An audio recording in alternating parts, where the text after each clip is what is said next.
Hello, everyone. Welcome to Developing Palates. I am Aaron Loomis. With me today is Jiunn Liu and John McTavish. How you guys doing? Great.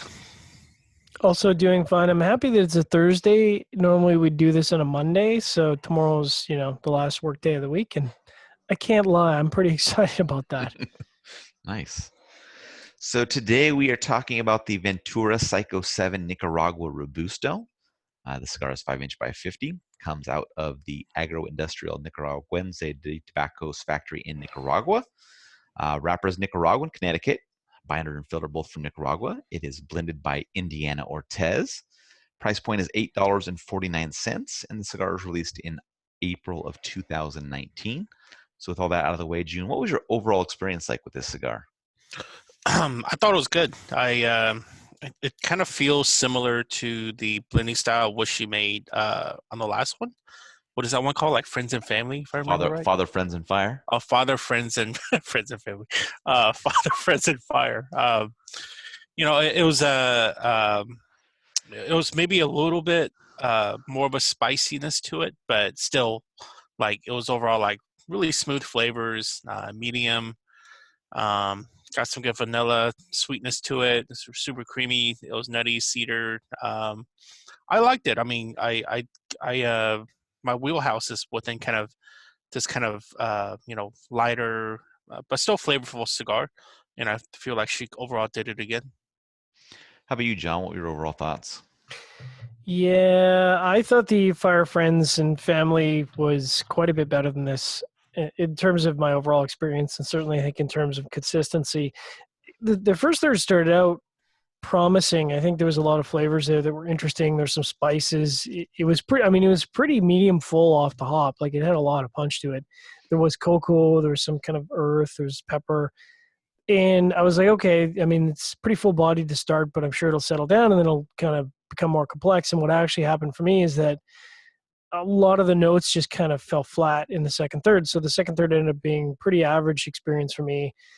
And the last third was, I would say, unbalanced, and there was kind of char there, earthiness, and that's never a flavor component that I enjoy because I find it really dominates my palate.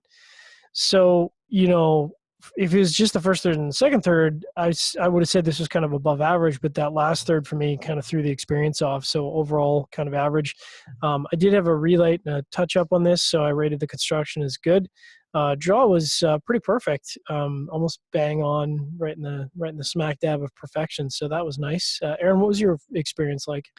Yeah, I think I had some somewhat similar experience to you, John. Had a nice start, brought a slightly enhanced version of a typical Connecticut shade profile, but as some components started to drop out going into the second, third profile, became fairly average and typical of the shade profile.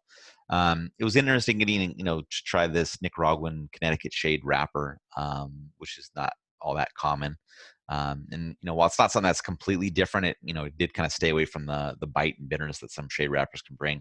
I think this, kind of fits in with a lot of typical Connecticut shade cigars and kind of in the market. Doesn't really do anything to differentiate itself from the others. So I probably wouldn't lean towards this one over other ones, but I didn't see anything inherently wrong with it. It's a fine kind of fits in with a lot of other Connecticut shade offerings out there. So, I think it's worth checking out if you're a shade fan or Ventura Psycho 7 fan, and give you something another cigar to try out. So let's get into the scores. Start at the top with you, June, 6.62. I was next at 5.80, and then John at 5.55. So how'd that 6.62 match up for you, June? Pretty well. Overall, I had a couple of thirds that were good flavors. I rated well. And then, burn performance and draw, overall pretty good. So it's, kind of hits that mid sixes-ish. So yeah, my 5.8 matches up well. I mean, it was a slightly above average flavor profile. Burn was great. It had a little bit of issue with the draw. Kind of was a little snug at the beginning, kind of just tightened up slightly as the cigar kept going on. So that kind of kept it away from being like close to the sixes. All right, John, 5.55. Yeah, that's a pretty smack dab down the line of what I would consider an average cigar to be. I don't think construction really held it back. I mean, I still rated it as good, so not amazing. and the draw was amazing. So I think really it's that last third that impacted the overall experience. I think even if the last third had been average, I think this would have scored for me in the closer to you range, Aaron, maybe in the 5.7, 5.8 kind of category. Yeah. All right. Any other final thoughts from you guys on this cigar? I'd be interested to try this in a different format, maybe a different, smaller Vitola, smaller ring gauge Vitola, something like that. I don't know, but I wouldn't rule out trying this again. How about you, Jiunn? You're a Um, big Indiana Ortez fan now? no, no. I mean, just Alpha 2 cigars. Yeah, that's what I'm saying. I mean, she's got two, and you liked them both. So Yeah, but I mean, I actually got the same like harshness, bitterness that you guys got. It's just that it took me a lot longer. I mean, I was able to get into the cigar a lot more than what you guys went through. So Right. I got that within the last third as compared to like you guys got it sooner than that. Yeah. But I do like the previous one more than this one, for sure. But yeah, I enjoy her blending style. Look forward to more of it. Yeah, and Ventura has another Psycho 7 that's a Connecticut as well. And I did enjoy that quite a bit. So I like that one a bit more than this Nicaraguan Connecticut. Mm. All right, if you're just catching this video on YouTube, be sure to subscribe to us. We'll also check out the full written review on the website, developingpalace.com. Follow us on the social media channels. You can catch all of our review recaps on podcast. And if you'd like to hear Seth Geis's drumming, he'll be releasing an album any day now. He'll be announcing it on our next show. Thank you. Yeah, man.